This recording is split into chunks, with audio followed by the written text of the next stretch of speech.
రాజధానికి సంబంధించేది మనకు ఆ మధ్యన ప్రభాస్ది సినిమా డైలాగ్ ఒకటి ఉంటుంది కదా, మిర్చిలో అనుకుంటా. తన వాళ్ళందరినీ రక్షించుకుని ఫోన్ తీసుకుని అవతల విలన్ ఫోన్ చేసినప్పుడు మా వాళ్ళందరూ సేఫ్ అని, అట్లాగే ఇప్పుడు ప్రతి తెలుగుదేశం కార్యకర్త సగర్వంగా సంతోషంగా నినదిస్తారు, అమరావతి సేఫ్ అని జగన్కి చెప్పు అని చెప్తారు అనుకుంటా.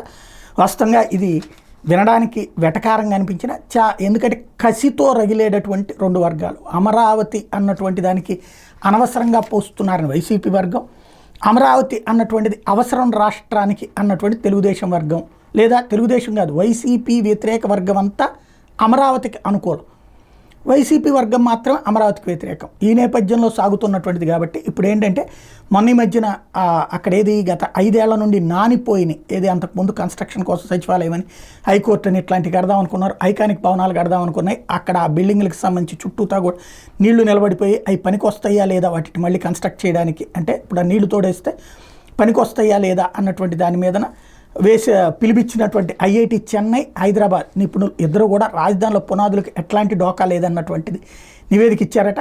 1-2 రోజుల్లో ప్రభుత్వానికి ఆ నివేదిక అందబోతుందంట. ఈనాడు ఈ వార్త రాసిందంటే ఆల్రెడీ ఆ నివేదికలో ఇట్లా రాబోతుంది అన్నటువంటిది స్పష్టం. కాబట్టి రాబోయే రోజుల్లో అది కట్టబోతున్నారు. అందుకనే ఐకానిక్ టవర్ల కోసం ఆర్కిటెక్ట్స్కి టెండర్లను కూడా పిలుస్తున్నారు.